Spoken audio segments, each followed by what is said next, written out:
400 cattle, dead, not one bite mark, not one drop of blood. Around them, 31 members of one family, also dead. No wounds, no fire, no flood. And standing in the middle of all of it, alive. A cowherd named Halima Suley. She didn't run. She didn't fight anything. She just woke up. This is how a lake killed almost 2,000 people in one night, and how the woman standing closest to it walked away breathing. Let's rewind. Northwestern Cameroon, 1986.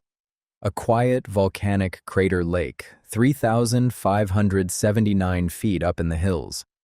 The locals just call it Nyos. Good water, good grazing, steep green walls all around it, like the lake is sitting in a stone bowl. Halima Suley lives right at the shoreline. Her home, her extended family, and 400 cattle, all camped at what is, without anyone realizing it, ground zero. Lakes aren't supposed to be dangerous. That's the whole problem with this one.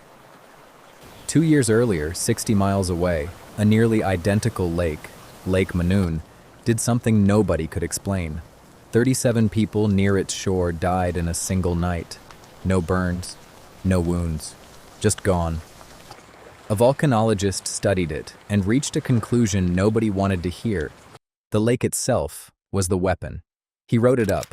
He sent it to a major scientific journal. The reviewers turned it down. Too far-fetched. So nothing changed.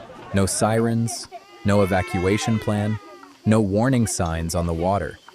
The villages around Nyos kept living exactly as they always had, sitting on top of a mechanism nobody had bothered to believe in. 208 meters down, deeper than a 60-story building is tall, the bottom of Lake Nyos had spent decades doing something invisible.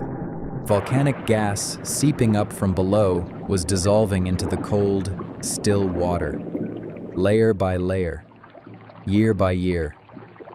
Think of it like a bottle of soda that's been sealed and shaken for 30 years straight and never once opened. Nobody was watching the pressure build. Nobody was watching the clock. But it was running. August 21st, 1986. Around 9 p.m., Ephraim Che, a farmer, is in his house on the cliff above the crater. Halima is at the shoreline with her family and her cattle. 12 miles down the valley, a truck driver named Joseph is helping his daughter with homework by lamplight. None of them know the bottle is about to pop. Around 9:30 p.m., something disturbed the deep water. Nobody knows exactly what. Maybe a landslide on the lakebed, maybe a cold rainstorm chilling one edge of the surface. No earthquake was ever recorded that night. The official cause, to this day, is listed as undetermined, but something nudged the bottom layer upward, and that was all it took. The dissolved gas came out of solution, violently, all at once, the same way bubbles rush out the instant you crack open that shaken soda bottle. The water column turned buoyant and shot toward the surface, dragging more gas out with it in a runaway chain reaction. A fountain of lake water erupted nearly 300 feet into the night sky, taller than the Statue of Liberty. But the water was never the real threat.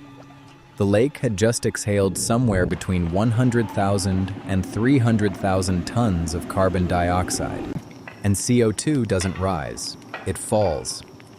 A cloud 164 feet thick, a 16-story building lying on its side, rolled off the crater rim at 60 miles an hour and funneled straight down into the valleys below, gathering speed as the terrain narrowed. It was colorless, odorless, utterly silent.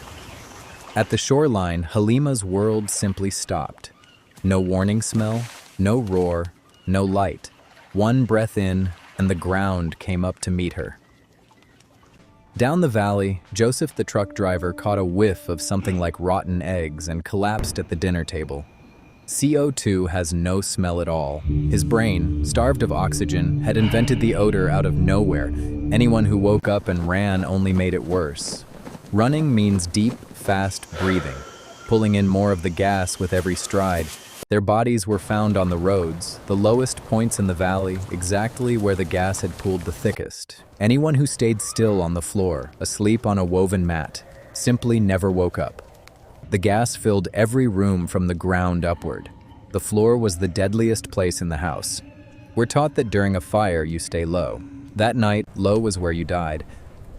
In the village of Subum, a small maternity clinic had 2 floors. The gas cloud had a hard ceiling, 164 feet, and not an inch higher. Everyone on the ground floor died. Everyone on the second floor woke up the next morning, confused, alive, with no idea anything had happened at all. No heroism, no struggle, just altitude. Halima was at the shoreline, ground zero, the place where the gas was thickest, coldest, and deadliest, with nowhere higher to climb and no second floor to run to.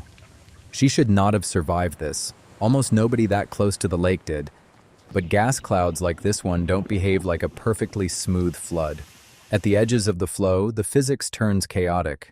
Small eddies, shifting currents, pockets where the terrain and the wind conspire to leave a gap, a random fold in the ground, a stray current of cleaner air there and gone in seconds. Nobody engineered that pocket for her. Nobody chose her. She simply happened to be standing inside it when the world stopped breathing. She went down like everyone else around her, and unlike almost everyone around her, she opened her eyes again.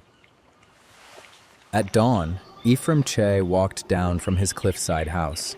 The gas had rolled beneath him all night, like a river running under a bridge. He'd been high enough to sleep through the apocalypse without ever touching it.